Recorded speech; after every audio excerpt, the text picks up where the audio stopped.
नमस्कार मित्रांनो, आत्मनिर्भर दिव्यांग या यूट्यूब चॅनल तुमचे सहर्ष स्वागत आहे।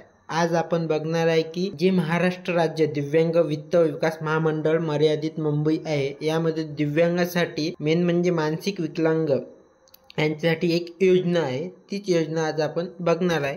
तुम्ही बघू शकता, मानसिक विकलांग, मनोरुग्ण, सेरेब्रस पाल्सी, ऑटिझम अशा दिव्यांगासाठी स्वयंरोजगार योजना आलेली आहे। म्हणजे ती आलेली म्हणजे आहे, पण आपल्याला माहित नव्हती। तीच योजना मी तुम्हाला सांगणार आहे। तुम्ही बघू शकता, कर्ज मर्यादा आहे रुपये 10 लाख रुपयापर्यंत ही आपल्याला कर्ज योजना देऊ शकते।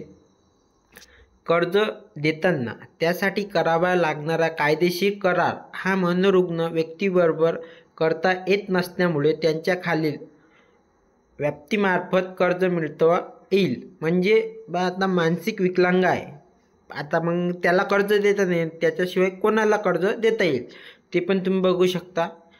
मनोरुग्णाची आई किंवा वडील, मनोरुग्णाचे पती अथवा पत्नी म्हणजे बायको किंवा पुरुष चालू शकतो, आणि कायदेशीर पालक म्हणजे त्यांचे वडील यांना पण ही योजना, म्हणजे त्याला योजना देता नाही ना, पण त्यांच्यासोबत हे असले त्यांचे आई वडील, पती किंवा पत्नी आणि कायदेशीर पालक यांना ही योजना देता येते। कर्ज मागणीसाठी अर्जासोबत जोडायची कागदपत्रे, त्या योजनेमध्ये काय काय तुम्हाला द्यायचं आहे, कोणकोणते डॉक्युमेंट तुम्हाला द्यायचे आहे ते पण बघून घ्या। मूळ विहित नमुन्यातील अर्ज पूर्णतया भरलेला असावा। जो तुम्हाला अर्ज देईल तो अर्ज तुम्ही पूर्णपणे आणि व्यवस्थितपणे भरला असावा। दुसरं आहे, 15 वर्ष महाराष्ट्रात वास्तव्य असल्याचा बाबतचा दाखला म्हणजे डोमिसियल सर्टिफिकेट। म्हणजे तुम्ही जर महाराष्ट्रात 15 वर्षापासून राहत असेल तर तुम्हाला तहसीलमध्ये एक डोमिसियल प्रमाणपत्र मिळतात। म्हणजे तो आपला असते एक रहिवासी दाखला, आपण पण त्याला असं म्हणू शकतो। 3 नंबरचा आहे वयाचा दाखला किंवा शाळा सोडण्याचा दाखला किंवा वयाच्या पुराव्यात कागदपत्र। म्हणजे आपण कोणता पण एखादा आधार कार्ड देऊ शकतो, पॅन कार्ड देऊ शकतो, वोटर ID कार्ड देऊ शकतो, ज्यावर त्या व्यक्तीचं वय दिसेल स्पष्टपणे, तो आपण डॉक्युमेंट इथे देऊ शकतो।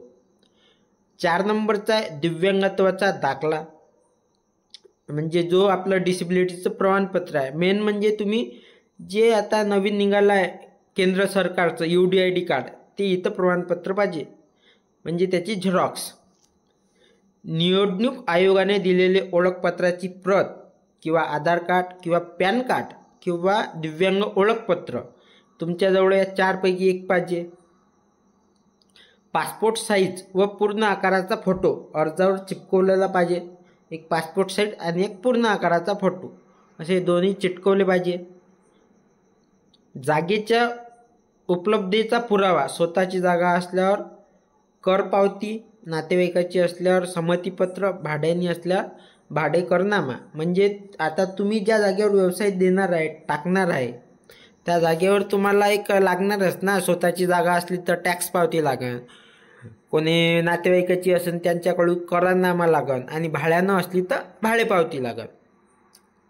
त्यानंतर आहे कर्जबाजारी वित्त संस्थेचे थकाबाकीदार नसल्यास प्रतिज्ञापत्र, ते 100 रुपयाच्या स्टॅम्प पत्रावर लिहून द्यावं लागेल तुम्हाला। म्हणजे तुम्ही कोणत्या बँकेतून कर्ज घेतलं असेल आणि त्याचं थकबाकी असेल तर तुम्हाला मिळणार नाही। त्यामध्ये असं सांगितलं आहे की तुम्ही कोणत्याच बँकेचं कर्ज घेतलं नसावं, घेतलं असत तर ते पूर्ण भरलेलं असावं, त्याचा पण तुम्हाला एक स्टॅम्प पेपरवर लिहून द्यावं लागते। व्यवसायाबाबत प्रकल्प अहवाल रुपये 3 लाख पर्यंत लाभार्थ्याच्या स्वाक्षरीने प्रमाणित केलेले चालते। म्हणजे जो पण व्यवसाय तुम्ही प्रकल्प करणार आहे त्यामध्ये 3 लाखापर्यंत लाभार्थी, जो लाभार्थी होणार त्याची सिग्नेचर आणि त्याचं तुम्हाला सिग्नेचर प्रमाणित केलेलं म्हणजे त्याची सिग्नेचर तुम्हाला लागत। त्यानंतर आहे दरपत्रक, म्हणजे तुम्ही जेवढा पण हिशोब काढला असेल तो दरपत्रक पण इथे लागेल। मतिमंद, सेरेब्रस पॉल्सी, ऑटिझम अर्जदाराबाबत पालकत्वाचा दाखला, म्हणजे तुम्ही जो पण असन त्याचा पालक आहे बा, त्याचा पण दाखला तुम्हाला लागेल।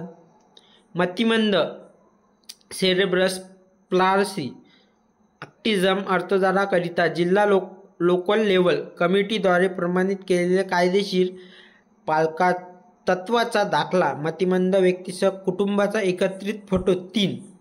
म्हणजे त्यांनी असं सांगितलं आहे की तुम्हाला कायदेशीर वडील आहे बा, त्याचे पालक आहेत, त्याचा दाखला लागेल, एक कमिटी बसवल्या जाईल. आणि तुमचं जर जे कुटुंब असेल त्या कुटुंबाचं बा तुम्ही एकत्रित येऊन तुम्हाला फोटो काढावा लागेल 3. मतिमंद अर्जदाराच्या बाबतीत अर्जदारावर पालकाची लिगल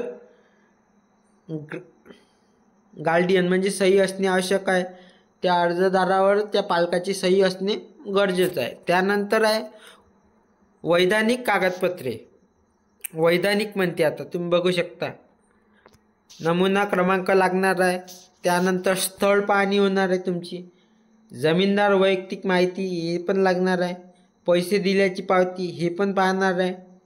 DP नोट हे पण लागणार आहे. प्रतिज्ञापत्र लागणार आहे तुम्हाला.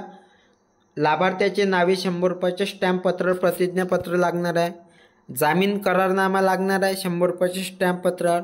आणि तारण करारनामा लागणार आहे स्टॅम्प पेपरवर. हे ते तुम्हाला स्टॅम्प पेपरवर पूर्ण लागणार आहे. आणि आता तुम्हाला एक विचार पडला असेल बा, तुम्ही सर्व सांगितलं, डॉक्युमेंट पण सांगितलं, योजना पण सांगितली, पण हा फॉर्म आणि ही योजना कुठं आहे? तर जे मुंबईमध्ये आहे दिव्यांगांचं वित्त व विकास महामंडळ, तिथे ही योजना आहे. आपण का त्या वित्त आणि महामंडळमध्ये गेलो तर आपल्याला तिथं गेल्यानंतर ही योजना पूर्णपणे व्यवस्थितपणे सांगल्या जाईल.